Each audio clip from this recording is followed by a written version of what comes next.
E ao meu lado o doutor Carlos Augusto, que é também um dos discípulos e seguidores do doutor Fernando Garrote, né, Carlos? E que vai falar para a gente dessa tão justa homenagem que a mesa administrativa da Santa Casa presta a tão brilhante profissional na noite de hoje. Bem, boa noite a todos. Eu queria primeiramente agradecer essa oportunidade de estar falando um pouco que a gente conviveu com o doutor Fernando nessa maravilhosa especialidade.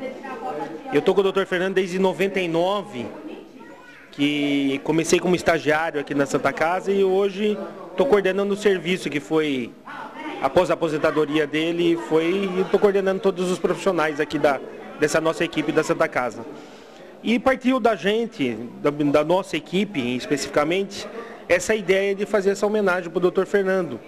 Já que a Santa Casa, alguns anos atrás, de alguns anos para cá, tem homenageado alguns médicos e pessoas ilustres que, de alguma forma, contribuiu para a história da Santa Casa. E como eu acho justo a homenagem ser feita em vida e não pós-mortem, Não é verdade? e então surgiu essa ideia, a mesa diretora aprovou, e estamos nessa noite muito felizes, cheia de emoção, dando o nosso carinho ao doutor Fernando. E não é fácil você assumir o lugar de uma pessoa tão brilhante. Substituir alguém que deixou suas marcas tão enraizadas nessa instituição, que hoje, como você mesmo diz, em vida, recebe essa tão justa homenagem da mesa, dos companheiros de trabalho e de toda a Irmandade de Misericórdia, né, Carlos? É complicado porque você está assumindo o lugar da história, né? Ele tem aí quase 50 anos de profissão, então é uma vida dedicada à odontologia e à cirurgia de face. É difícil, mas a gente tenta fazer o melhor e com a ajuda dos colegas da equipe, porque ninguém faz nada sozinho.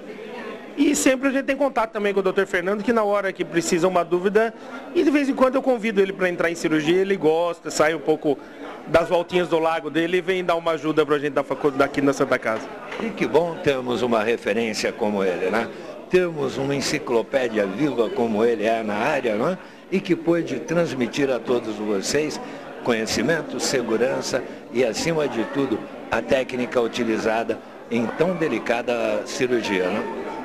Isso é importante, e como eu comecei como estagiário, espero daqui a algum tempo termos mais estagiários para que para essa especialidade dentro do hospital começar a ter vida própria e fazer a sua história. Ele foi o começo, sempre será o mestre, mas nós somos passageiros nessa vida e temos que deixar o lugar a alguém, então a vida segue.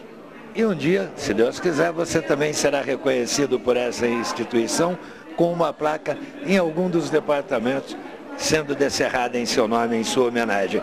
Aproveitando a oportunidade, gostaríamos que você deixasse aqui uma mensagem especial ao Dr. Fernando. Bom, a mensagem especial que eu deixo, eu falo isso, e como ele me considera, ele brinca que eu sou o quinto filho dele. Como ele fala para todo mundo, eu fui adotado como filho odontológico, e o carinho que eu tenho por ele é de pai para filho, com certeza. E assim, estamos seguindo nessa grande noite, nessa justa homenagem ao Dr. Fernando Porto Garrote. Dr. Carlos Augusto.